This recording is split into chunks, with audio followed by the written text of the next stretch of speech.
ایک شخص غوث اعظم کے پاس آیا، اس نے کہا شیخ عبد القادر میں آپ سے مرید ہونا چاہتا ہوں. بہت غور سے ایک بات کو سنو، میں آپ سے مرید ہونا چاہتا ہوں. کل ہی میں نے بغداد شریف کے بہت عظیم شیخ کو روانہ کیا ہے ایئرپورٹ پہ. ایک ہفتے کے لیے الہ آباد، لکھنؤ اور میرے گھر پہ بھی ایک شب قیام تھا الحمدللہ رب العالمین. کل میں نے روانہ کیا، حیدرآباد تشریف لے گئے اور بغداد شریف کے حالات بھی بڑے خراب ہیں، دعا کرو اچھے ہو جائیں انشاءاللہ. تو ان کی موجودگی میں ایک بات میں نے کی تو بڑے خوش ہوئے. وہ سنے وہ بات یہ، شاید کبھی آپ نے اسے نہ سنا ہو. کیوں؟ اس لیے کہ میں نے تو بتایا ہی نہیں ہے. سنے آپ، شیخ عبد القادر کے سامنے وہ شخص آیا، حضور مجھے مرید کر لیجئے. فرمایا غوث اعظم نے اپنا ہاتھ بڑھا.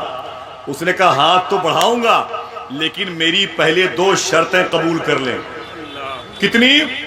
سب لوگ بولیں اونچی آواز میں، میری 2 شرطیں قبول کر لیں. غوث پاک فرماتے بول تیری 2 شرطیں کیا ہیں؟ بول تیری 2 شرطیں کیا ہیں؟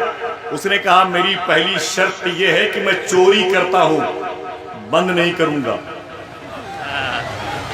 سمجھ گئے؟ جو لوگ چوری کرتے ہیں وہ خوش ہو گئے ہوں گے.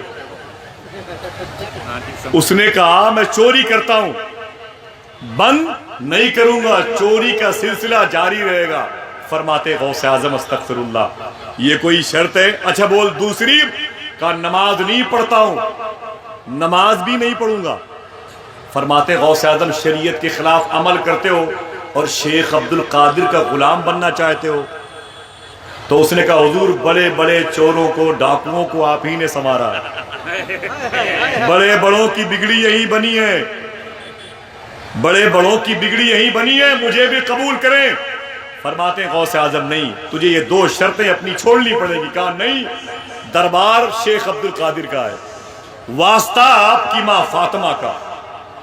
غوث اعظم فرماتے ہیں اچھا تیری یہ 2 شرطیں میں تجھے مرید کر لوں گا لیکن میری بھی ایک شرط ہے.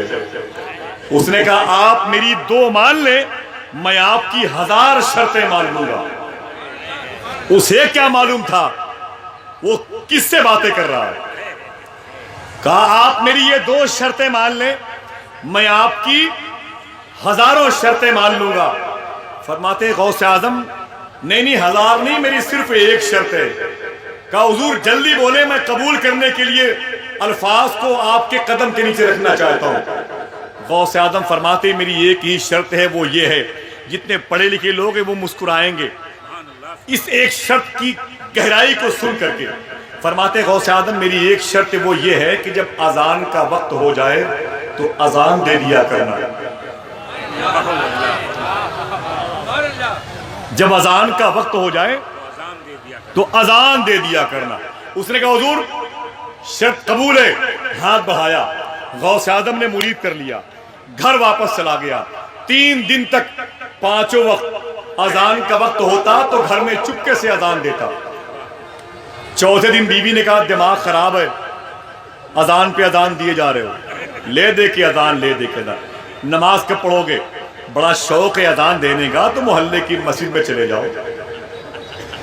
تب سمجھ میں آیا کہ تم نماز بھی پڑھنا چاہتے ہو، لے دے کے اذان کے پیچھے پڑے ہوئے ہو. اس نے کہا کیا بتاؤں، شیخ عبد القادر سے کمپرومائز ہوا ہے. کہا یہ بتاؤ، یہ تو بات کی بات ہے، یہ چوری کب کرو گے؟ کھانے ختم ہو گئے گھر کے، گھر میں کھانے ویرے نہیں ہے، کچھ نہیں ہے، کھانے لاؤ کہیں سے چوریاں کرو.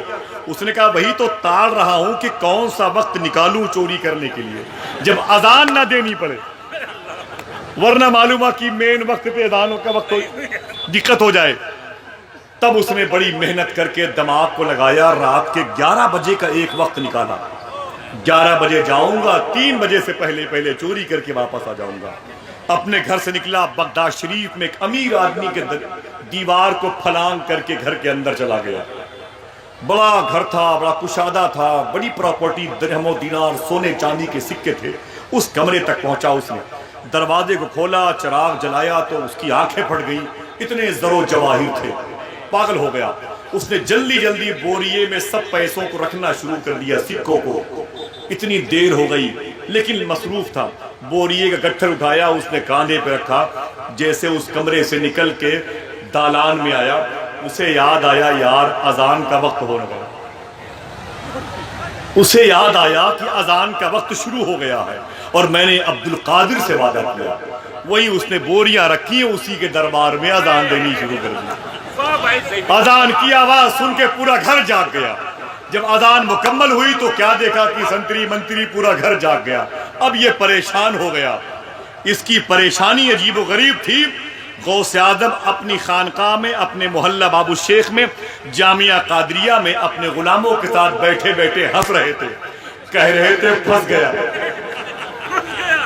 اس کی دو مان کے میں نہ پھنسا، میری ایک مان کے پھنس گیا، میری ایک مان کے پھنس گیا، میری ایک مان کے پھنس گیا۔ لوگوں نے کہا حضور کون پھنس گیا؟ بولی وہی چور پھنس گیا۔ ایک دو شرط مجھ سے منوا کے میں نہ پھنسا، ایک میری مان کے پھنس گیا۔ اذان کے بعد پریشان تھا، اس نے دائیں بائیں دیکھا تو پورا گھر جاگ گیا تھا۔ پریشان تھا کیا کریں، اس نے سوچا کہ یہ لوگ تب تک وضو کریں گے تو مرتا کیا نہ کرتا، 2 رکعت میں پڑھ ہی لیتا ہوں۔ 2 رکعت کی اس نے نیت کر لی۔ جیسے اس نے سلام پھیرا تو کیا دیکھا کہ پیچھے 2 صف لگی ہوئی ہے۔ ایک صاحب نے کہا کہ حضور اجازت دے تو تکبیر کہوں، کہا دماغ مت خراب کیجیے، چور کو حضور کہتے ہو۔ اس نے کہا حضور یہ آپ کی انکساری ہے، آپ کی آنکھیں بتا رہی ہیں کہ آپ کی آنکھوں میں کسی شیخ کے چہرے کا عکس موجود ہے، آپ کے چہرے کی پیشانیاں بتا رہی ہیں ولایت کی لکیروں نے قبضہ کر رکھا ہے، آپ کے ہونٹ کی خشکی بتا رہی ہے یہ دنیا میں برکتوں کے نزول کا سبب ہے۔ کیسی باتیں کرتے ہیں آپ، کیسی باتیں کرتے ہیں حضور، آپ اللہ کے ولی ہیں۔ کہا چپ، میں پھنسا ہوں بھائی، کیا بتاؤں؟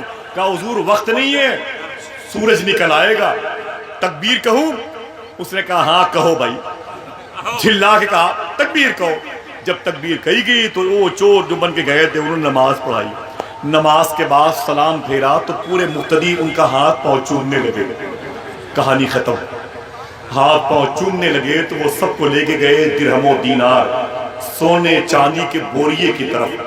کہا گھر کے مالکوں دیکھ لو یہ سامان آپ کے خزانے کا ہے، میں اوریجنل چور ہوں، میں یہ چوری کرنے آیا تھا، لیکن تم لوگوں نے میرے پیچھے نمازیں پڑھی ہیں، پھر بھی گھر کے لوگوں نے کہا یہ آپ کی انکساری ہے، آپ کا چہرہ بتا رہا ہے کہ آپ اللہ کے دوست ہیں، آپ کی آنکھیں بتا رہی ہیں آپ اللہ کے دوست ہیں، آپ مجھے یہ بتا کے بہلا رہے ہیں چور کیا کسی کے گھر میں اذان دیتا ہے؟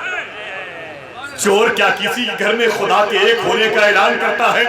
لوگ یہ کہہ کے خوش ہوتے آپ کے قدم میرے گھر آ گئے، قدم کا غسالہ پورے گھر کی دیواروں پہ چھڑکنا چاہتا ہوں، آپ میرے گھر کے لیے دعا کر دیں۔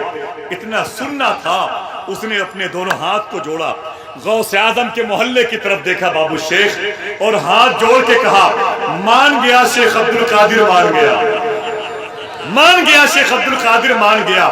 ایک وقت اذان دے کر کے نماز پڑھی ہے، تب ایک گھر کے لوگوں نے میرا ہاتھ پاؤں چوما ہے، اگر 5 وقت نماز پڑھنا شروع کر دوں گا تو پورا شہر میرا احترام کرنا شروع کر دے گا۔